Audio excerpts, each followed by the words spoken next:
everybody. My name is Evgeny Mandrikov. It's not a problem how you pronounce my name. I got used to various ones. I lived in France for 10 years. They do various changes to it. Let's get closer to the subject. Today we're going to talk about Java, code coverage, and their best friend, Bytecode. There will be a little bit of scandals and tricks, and we will do some investigations. Before we start, I should give you a disclaimer. I work in a wonderful company, SonarSource, creators of such products as SonarCube, SonarCloud, SonarLint. However, whatever I'm going to say today is not connected to this company. I'm going to tell you my opinions. It's my words. This company can only dream that they own my thoughts. Whatever I'm going to present you today is direct consequence of my night work, on a work in my spare free time on the open source project that you might know, JaCoCo, Java Code Coverage. And we're going to talk about findings that we discover on the course of many years working on this project.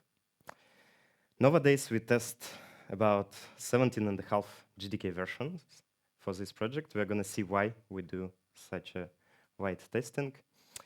Sometimes we do find bugs in GDK. Maybe you've been on my previous session today in this room and you've seen which bugs we find in GDK. This talk is not going to be about bugs in GDK. This talk is going to be about which new features we implement in JaCoCo and why. So, some time ago, Java Code Coverage report for some code base using JaCoCo version 0.8.1 was looking like this. When you look at this report, you might notice that probably not everything is great with this code base and with its code coverage, because it's not 100%. We shoot for 100%. But that would be a wrong feeling, because we implemented some new features in JaCoCo version 0.8.2, and without any changes in the code base, in its tests, report now looks like this, 100% code coverage. Why this happened and what those features are, we're going to see today. So it's important to understand that JaCoCo receives all information from the class files. Source files almost do not play any role in this process.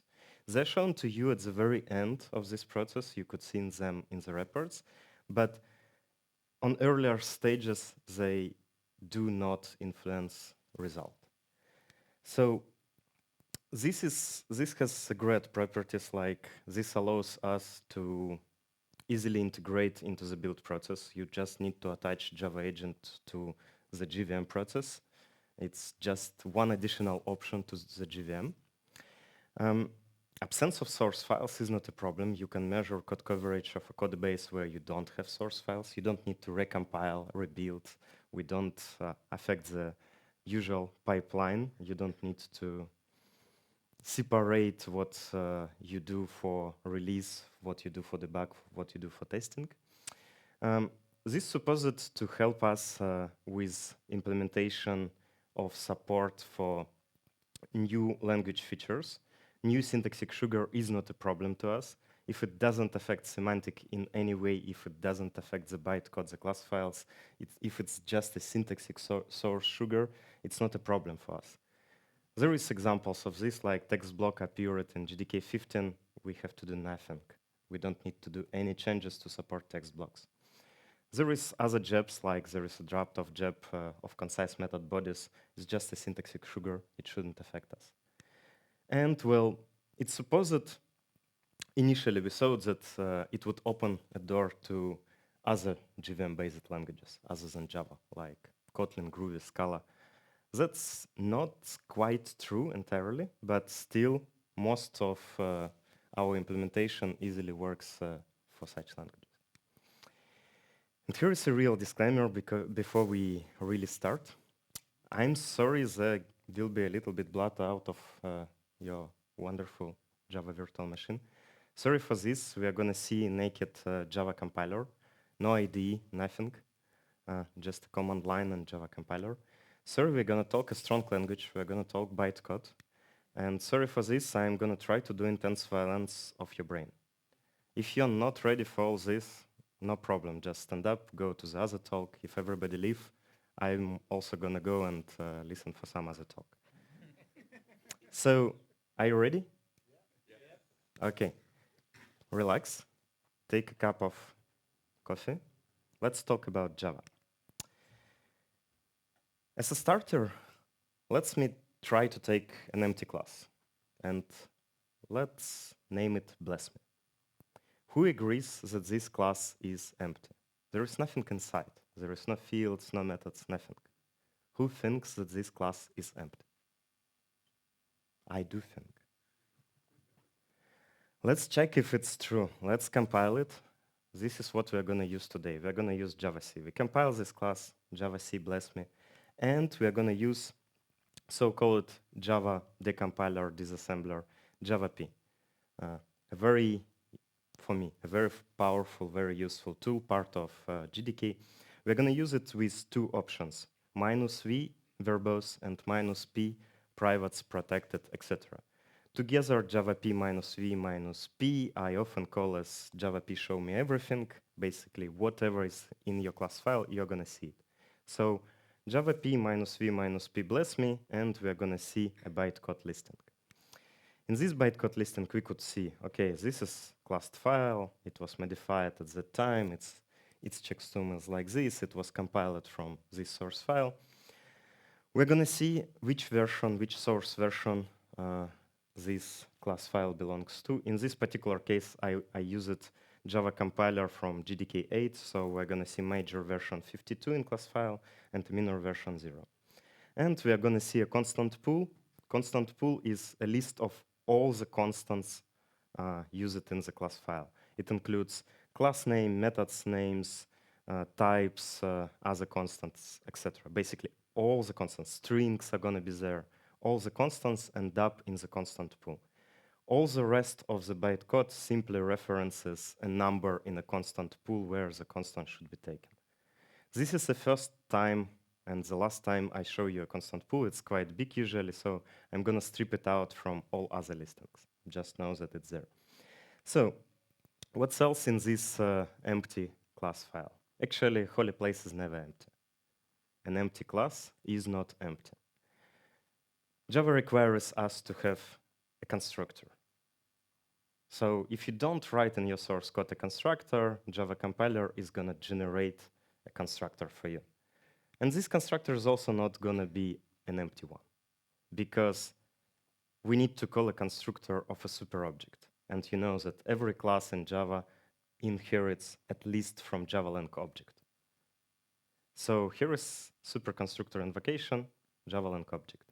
And we cannot just fall out of a method in nowhere. We should return from a method. Here is a return statement. And here is a little link with the source. This is the only information that JaCoCo relies on to link the analyzed class files with the source files to show you the report. What do we have here? We have a source file name, fun.java, and we have a line number table which says, well, this line number in the source code corresponds to this bytecode of set instruction. It starts from there and continues till the next line. And notice in the source file, it's not even a full path to the source file. It's just a source file name. There is no package, nothing, just a source file name. Let's take something more complex. We have an outer class and an inner class. Here's an inner class. In the inner class, we have a private constructor. In the outer class, we have a method that calls constructor of an inner class. What is going to happen if you try to compile this? Is it even allowed to do like this in Java, to call private constructor? Who thinks it is? Oh, okay. I also think it is. Everybody else, you should wake up. I promise it intense violence. It's not even the start, it's warmer. But we don't need to guess. We can just try. If Java compiler succeeds, okay, it's allowed. If it does not, then, well, probably it's not allowed. So we compile it, we decompile it, and here's what we're going to see inside. Again, GDK 8, I love this version, so I used it. Here is a constructor invocation in the method that we wrote. And what we expect here, we expect just a constructor invocation. We do not expect any arguments to be passed to the constructor of an inner class. There was no arguments, right? But here in the bytecode, we see a null argument passed to a constructor invocation. What the fuck is going on here? Let's look at the inner class. What happened in the inner class? Here is our private constructor which we wrote. There is no arguments in it. And then we got one more constructor. And this time this constructor receives a parameter. And it's package local, and remember this word synthetic. Our initial one was private. This one is package local. That's important. And it invokes, it simply delegates to the private constructor. It does nothing, just delegates to the private constructor. If we will look at this strange type of argument that is passed to this constructor, it's also got generated on our disk, outer $1. If you look at it, this time we are gonna see an empty class file. This class does not inherit from Java lang object. This class has nothing inside. It's impossible to create instance of this class. Why this happens? Well, and this class is also synthetic. Why this happens? Well, while from the Java language specification point of view, it's perfectly valid to call a private of an inner class because they reside in the same source file. This is perfectly valid. From the Java virtual machine standpoint of view, this is not allowed. You cannot call privates from one class in the other class. You do not have access to private fields, private constructors, private methods. So there is a discrepancy between Java language specification and Java virtual machine specification. To align those two worlds, there is a trick in Java compiler. Okay, JVM doesn't allow to do this. Let's pretend that it's allowed. Let's generate something in the class files so that JVM will happily accept this. And that's what is happening. Java compiler generates additional constructor. To distinguish with the first constructor, we need some argument. Otherwise, they would clash. And we cannot change original constructor. So that's why Java compiler also generates a little synthetic class that you cannot instantiate. Boom. All that changed in Java 11. You might know or remember or saw this. In Java 11, we got JEP 181 as based access control. If we will take exactly the same source code and compile it with Java compiler version 11 or greater, we're going to see completely different situation. First of all, we're going to see major version 55, which corresponds to Java 11. We're going to see that there is no more generated synthetic constructor. We're going to see significant loss of a size of your class files on the disk. There is no need to generate additional bytecode. All this is possible thanks to the new attribute nest host. Nest host simply says, well, I am an inner of this outer class. So JVM can verify access control and provide the same allowance as allowed in the Java language. Let's have a look on the other example. We have an outer class, we have a private field in it, we have an inner class, and in the inner class we have increment of the field of an outer class. Is it allowed? Wake up. Please wake up. Yes, it is allowed. It's the same Java language specification rules, exactly the same ones. We can access privates of outer. Now it's in another direction, and well, now it's not a constructor, it's not a method, it's just a field. It's allowed. So let's see what happens. Again, Java 8. Here is an inner. No direct field access. We need to call some method which has a strange name, access $00, why not 7? I don't know, but 8. And if you look at the outer, it's the same story. Here is package local static synthetic method generated in order to overcome access rules, and this method does the increment. How inefficient it is, just to overcome this misalignment. Again, all this changed with Java 11. Significant weight lost, we can do access directly. There is another attribute, nest members, which says in the opposite direction.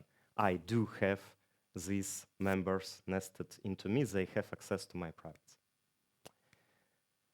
And hello again, nest host, if you look from the other direction.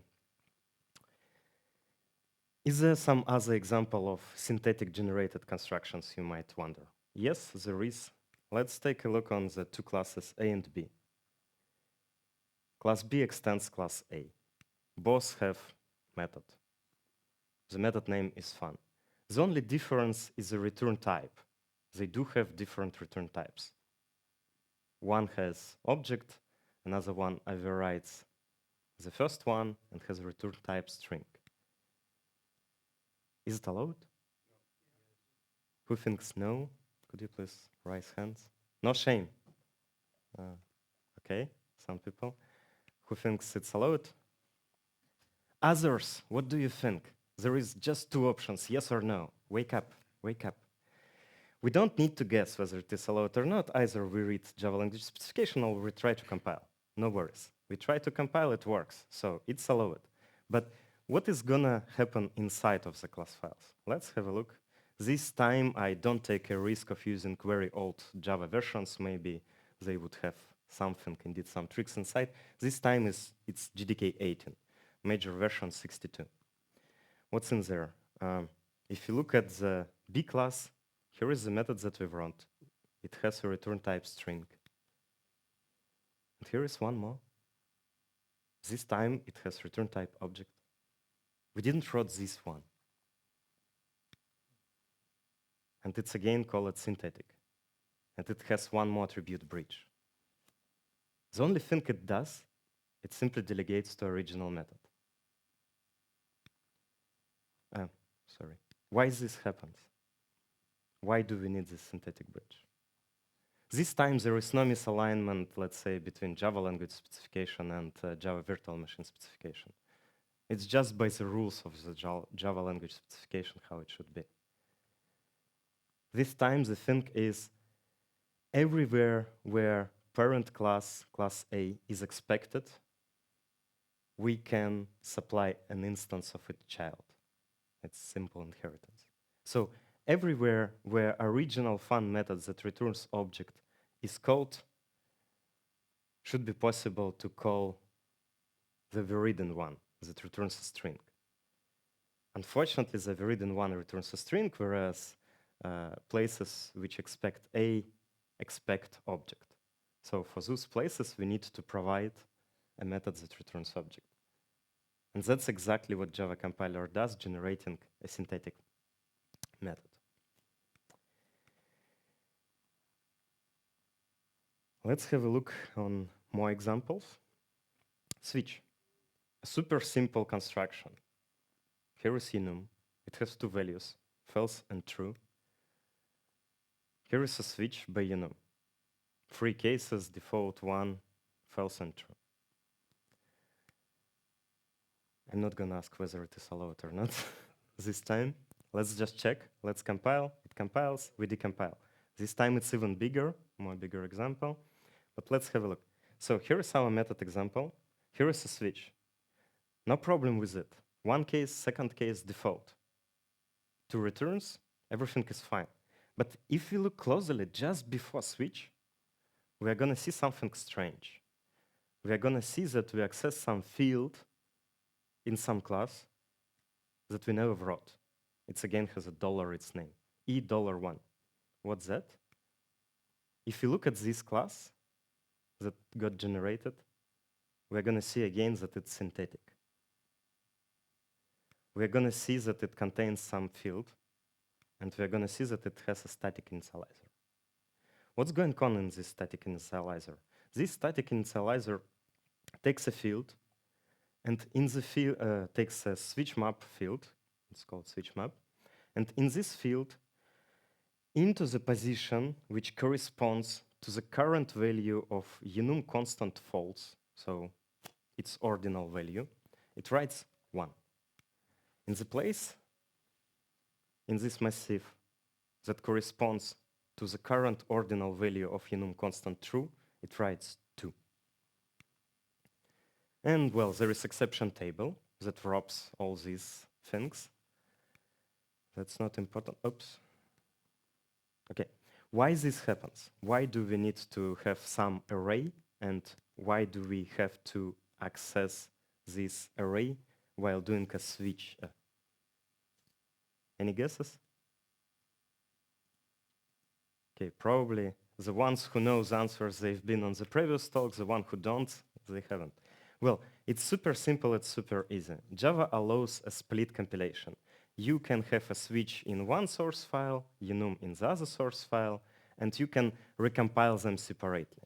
And if we recompile Enum, this should not break already compiled switch.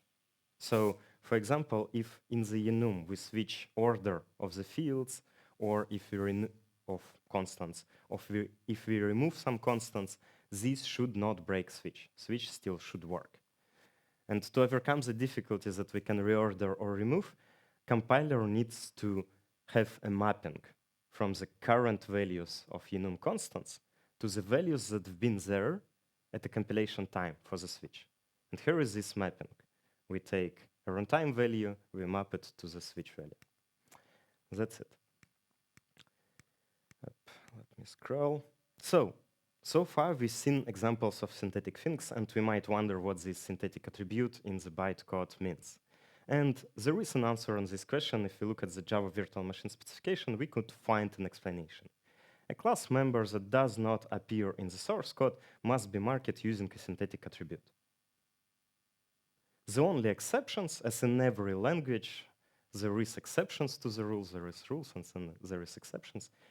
The only exceptions to this requirement are compiler-generated methods, which are not considered implementation artifacts. Namely, instance initialization methods, default constructors that we've already seen, class or interface initialization methods, and implicitly declared members of Enum and record classes. That's it. So at this moment in time, you might say, well, it's super simple. In code coverage reports, what we would like to see is everything what we've wrote and nothing what was generated. So JaCoCo should ignore synthetic methods. And you will be partially true if not lambdas. Let's have a look at lambdas. By the way, when lambdas appeared, somebody remembers? Well, in my favorite Java version, in Java 8. So we have method exec takes runable, and we have method fun. In method fun, we call method exec and supply a lambda as an argument. Notice that this lambda appears on the line number 9, and it contains a string jacker. So let's compile this, let's decompile. Here is exec method, nothing special in it. It takes runable, calls, and a run method.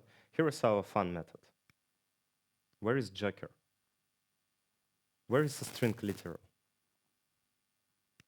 Moreover, where is line number 9? They disappeared.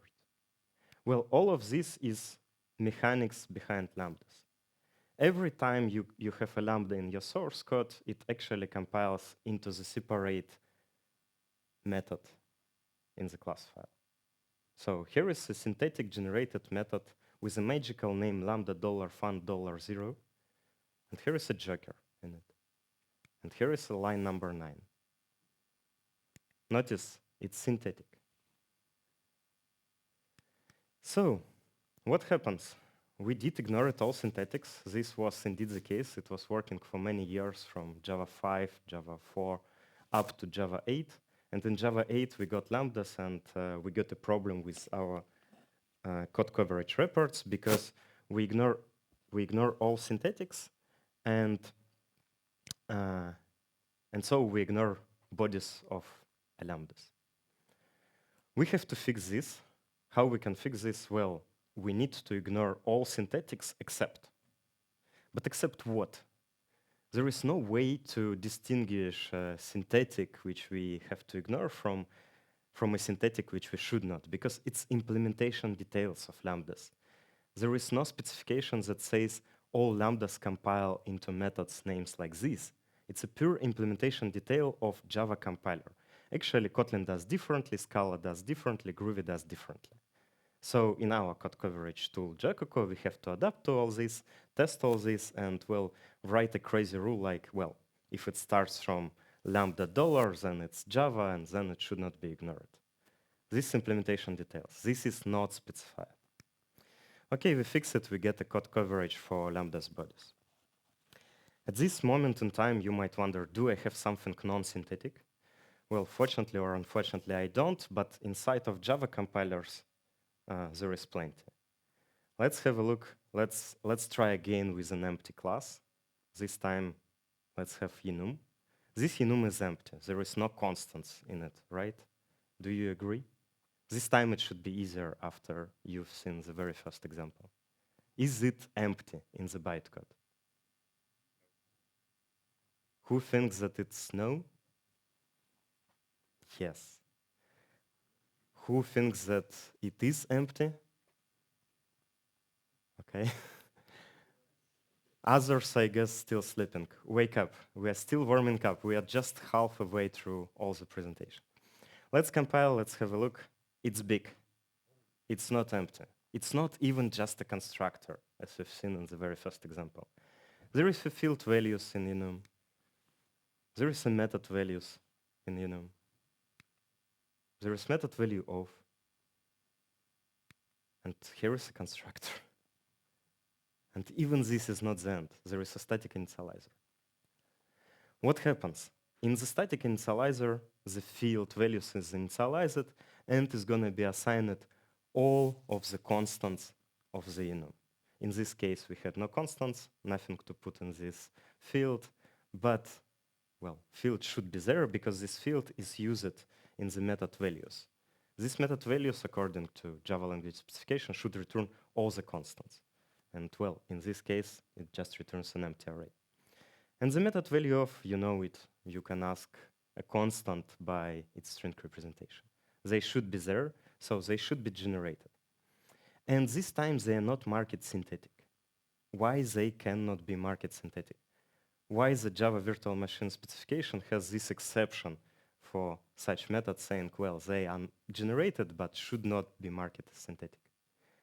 An answer on this question is only compiler can have access to synthetic generated things. You cannot write the source code that references something that was marked as synthetic. But access to those fields should be allowed to the developers. You should be able to call value of. It should appear in the after completion in the ID. So they cannot be market synthetic, even though they are generated. Why it's a problem for code coverage for us? Well, yes, people do not expect you users, we do not expect those methods to appear in code coverage report. Why should we? Why should we test them? They're compiler generated. Let's trust the compiler. It does a great job. So again, we have to implement a filter that filters them out. We need to figure out, okay, this is a method of enum, etc. And we did implement a filter. Unfortunately, we forgot a case when some people want to really use an empty enum. I don't know why, but they do want. We generated, we ignored value of method, we ignored values method, but in empty enums, actually, constructor never gets called. So it's impossible to call the constructor, it's private, it's never get called. People who use empty enums, I don't know why they do so, but they see this private constructor and they don't want to see it. Okay, we implemented even this filter. Let's move on, time flies. We've seen another exception of non-synthetic things in this synthetic rule. It was records. So what we can see in the records? Records appeared in Java 14. Let's take a look. We have a record with just one X. And we compile, and again, there is a lot inside. What's inside here? Let's scroll even more. There is field we declared the field, we expect it to be there. Here is constructor, again gets generated for us. Method toString gets generated. Hash code equals getter. All of this is nice because that's what for we wanted records, to not write all this boilerplate. But for code coverage too, it's a little bit of headache. We need to filter this out. And why? Because otherwise it's headache for you. It lowers down the code coverage metric. But let's move on. This is simple example, pretty much, it was simple example, pretty much like Enums. But there is more. And we don't need recent versions of GDK or Java to see more strange cases. Let's take, again, my favorite Java version 8. It got a switch on strings. So here is a switch by string. It has only 3 cases, right? Case A, case B, and default. There is nothing else. 1 switch, 3 case. If we compile this, if we decompile, it's quite big. Let me zoom in. Here is what we're going to see. In the bytecode, we're actually going to see 2 switches. What the fuck? Any ideas? Was it 1? Should I scroll back, or did I write 2? It was 1. Turns out that it's much more efficient to do first a switch by hash code. And that's what happens. We first do a switch by hash code. Hash code is cached, hash code is frequently called method, git optimize it, etc. It's very efficient to first call a hash code, do a switch by hash code, and with a high probability, we're gonna already be in the case that we know which string it is.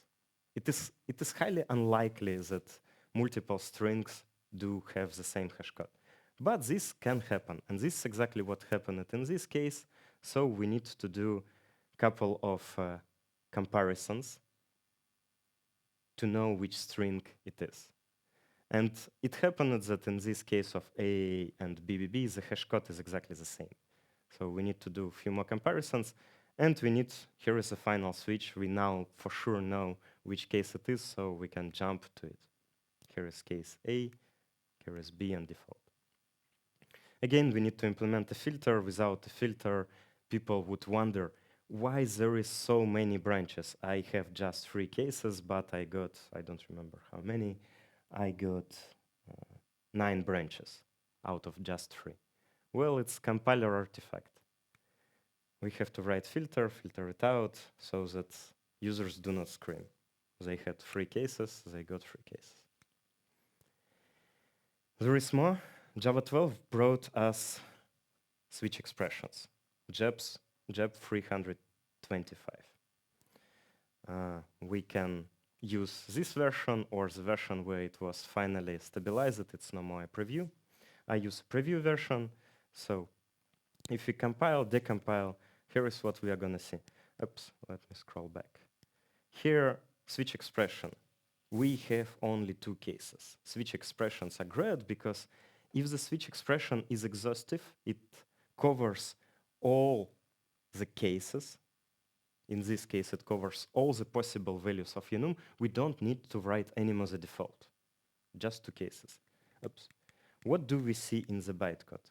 In the bytecode, we still have 3 cases. Why so?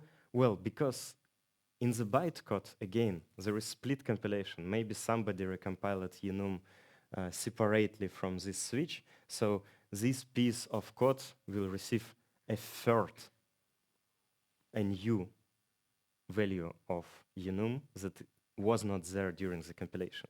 And this code shouldn't just crash the JVM. It still should produce some behavior, some sane behavior. And the same behavior in this case, well, throw an exception, and this exception was incompatible class change error back at the time when this preview feature appeared. Now it throws, I think, match exception. It was aligned with pattern matching in switches. So we are getting closer to pattern matching. Here is a pattern matching. It first appeared as a pattern matching for instance of. Now we can write things like this. If something is an instance of some type, then here is a variable, and later in the scope we can use this variable. Again, if we compile this at the time it was first introduced as a preview feature, here is what we're going to see. It was Java 14 preview. Preview denotes in the bytecode as a minor version 65,000. Here is our method example, and in it, here is one condition. We expect it to be one condition. We had only one if. Here is another condition. We had only one if. Why two conditions? Turns out that developers of Java compiler decided that this feature can be implemented as a syntactic sugar, as a pure translation of one source code to the other source code. And this is a pure equivalent of how you can write if pattern matching if you didn't have it. You can declare the variable and you can just use such a strange fake assignment inside of an if and comparison with itself, which does basically nothing, which is a dead code. This compiles produces the same result as we've just seen. That's exactly what they did. This is not nice. We saw some other bytecode analysis tools like findbugs, spotbugs. They also complained that there is a dead code, so it got reported, and well, it got fixed. And if we take Java 16, where this feature was finalized, we compile it, we see it's Java 16, same example, only one condition. That's nice, that's wonderful. Unfortunately, with this, we cannot do anything. We even didn't bother it to write a filter. It's quite hard to write filter here because, well, it's hard. Pattern matching for switch. Let's have a look at this beast. Well, there is many cases. We can match by type. We can also add some conditions and so on. If we look at this, it's quite big. Here is a switch. Here is a condition of the first case, body of the case. If there is no match, we are just jumping to the beginning of this switch.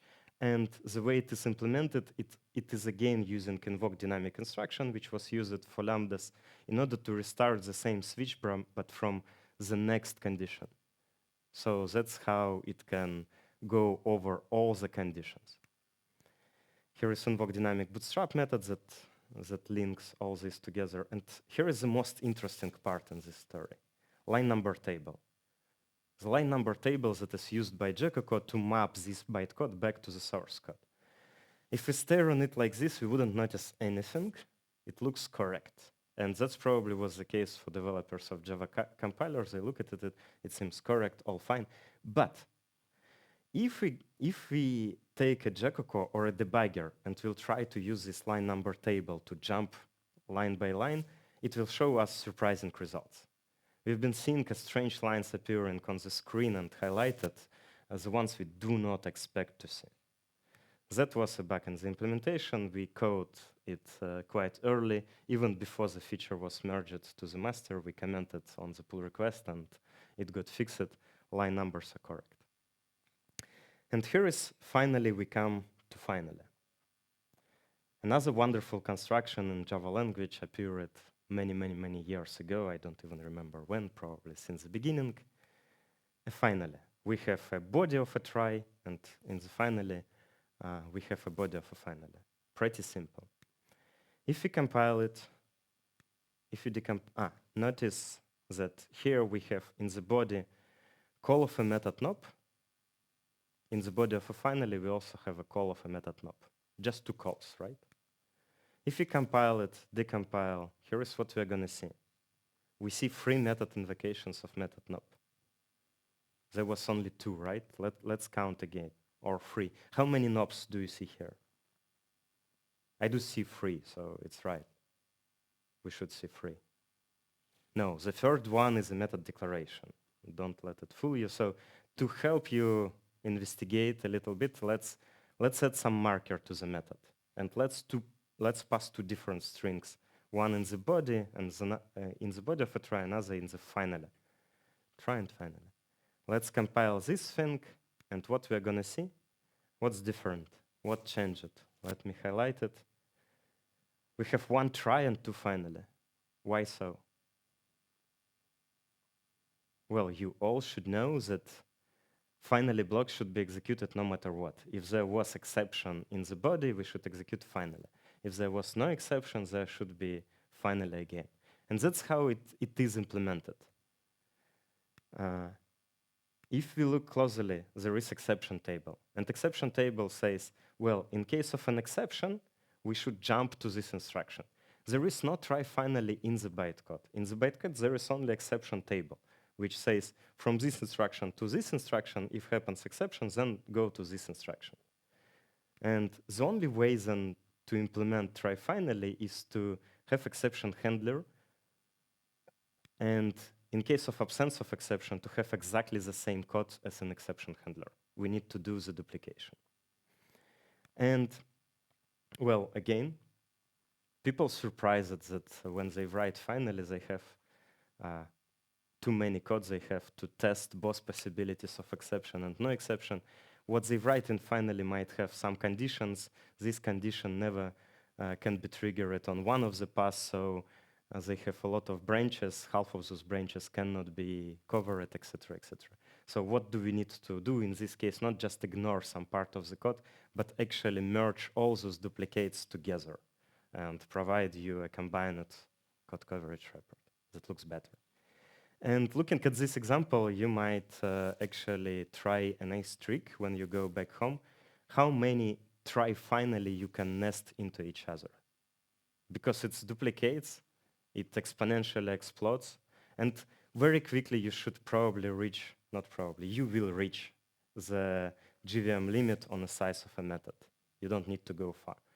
And this is probably an example of why you shouldn't nest try finally into try finally. There is, of course, other reasons. If you do a little bit of archaeology, if you look at the very ancient Java version 1.4, major version 48, here is what we can see in it. What's different? Do you spot it? There is just one finally. Apparently, before it was possible to implement the same thing without code duplication. Here is exception handler. This exception handler uses a special bytecode instruction, GSR, so-called Java subroutine. A long, long time ago, it was possible to have functions inside of functions in Java bytecode, subroutines. Unfortunately, yes, and the pair of this instruction is a ret instruction, which does the return from the subroutine. So there was wonderful pair GSR and ret, which nowadays is deprecated and not allowed in the modern class files.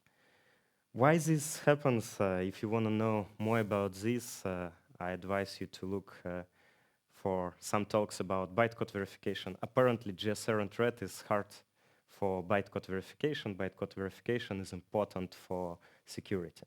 So they had to get rid of this feature in favor of security. And there is a wonderful talk of my friend explaining why. But let's move on. And I hope now you really, really warm it. We are really close to the end. And this is the most complex example I think I have for today. So let's enjoy. Try with resources. When did it appear? Do you remember? A long time ago, right? We don't even remember when it appeared. It's not even my favorite Java version. It appeared a little bit before. It appeared in Java 7. This was one of the greatest features of Java 7. Try with resources is great. We can have a resource which implements closable interface, which has a method close, and we can write a try using this resource, and we get a guarantee that resource is going to be closed once this try completes, right? That's the feature. If we compile this and decompile, here's what we're going to see. It's quite big. If you zoom in a little bit, it's still big. Let me zoom in a little bit more. Here is what we're going to see inside. We're going to see 4 times method close is called. Why so? Well, super easy. From try with resources, we get a guarantee that no matter what, resource should be closed. In order to close resource, let's close it 4 times to be sure, right? That's how it usually works. No, of course not. Well, there is some null checks inside, so probably some logic happens here. But I'm not gonna bother you looking on the bytecode. Let's look at our Bible at the Java language specification. Java language specification simply says, the meaning of a basic try with resource statement is given by the following translation, and a try catch finally statement. In other words, try with resources is equivalent to the following try catch statement. It's a little bit big, right? Let's dig in.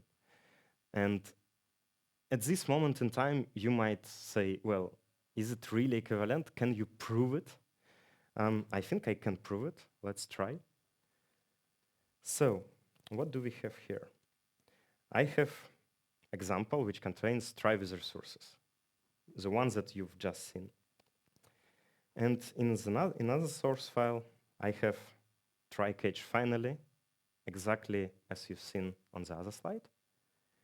If I compile fun1 and let me compile it, fun1 and decompile it and save result of decompilation in 1.txt, and if I do exactly the same with fun2 and save result of decompilation in 2.txt, and if I do a diff between two, here's what I'm gonna see. There is of course some changes because line numbers do not match, but that's it. Only line numbers changed. There is no other changes in the bytecode. All the conditions are the same. Only line numbers are different. So, back to this code. Compilation of this source code is a pure equivalent of compilation of the try with resources. That's it. What happens in it? Here is a try catch. If exception happened, we remember it. Here is a finally block, the most complex one to implement without try with resources, because in case of exception, we have to handle the closing of the resource, and closing of the resource can throw exception itself, so there is one try catch. If there was no exception, then we need to close the resource differently. There can be again exception, but we don't need to attach it to the original, so we just let it bubble up, and we just call the method close. So already two calls of a method close. And well, there is one more if generated, which is null check. What if resource is null? But in this case, it's a dead code. Compiler might infer it because we use it in new resource cannot be null. And this is also a dead code. In case if exception happened, we don't need this if. We know that exception happened. So there is quite some dead code. We reported this back to the developers of Java compiler, and in Java version 8, they improved the situation.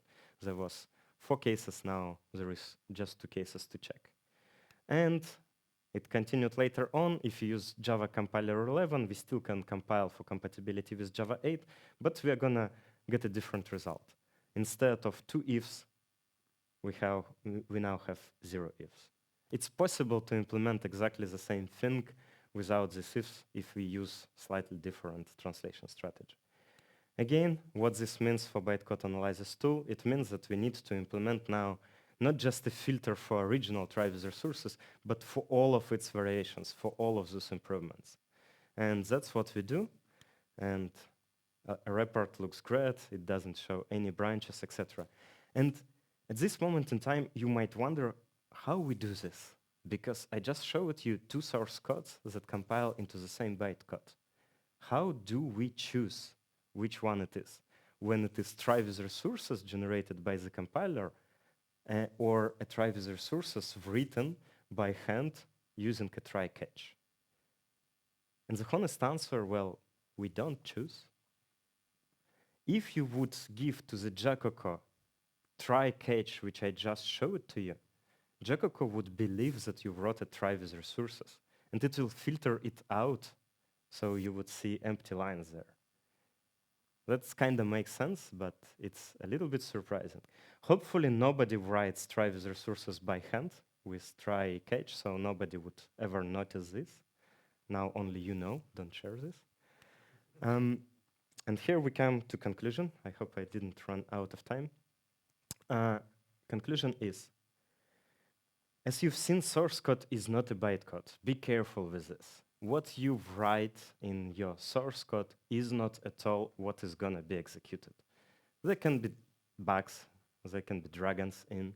What is gonna be executed is bytecode, right?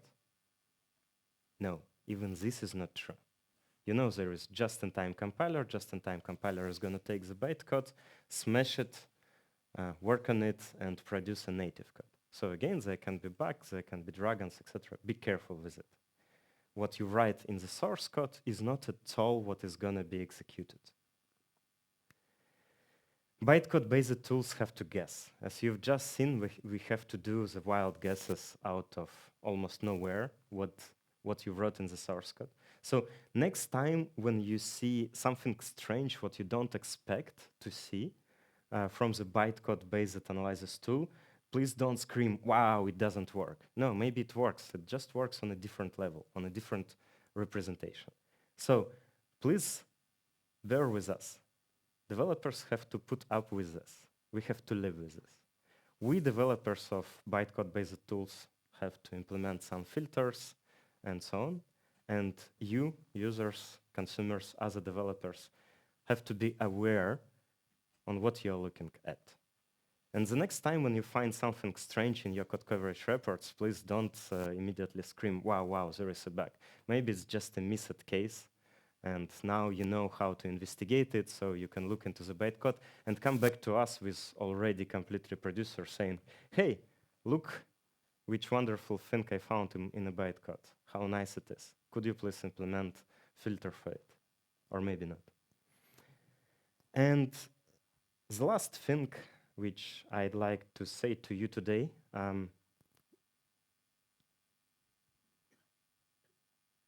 open source developers like me or many others, we daily or let's say nightly face with reports like something doesn't work.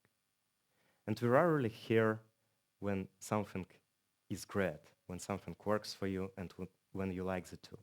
So if you have a time in your life, please go to the tools, open source tools that you like, and tell to the developers how much you like their tool, that it helps you or it works great for you or something else.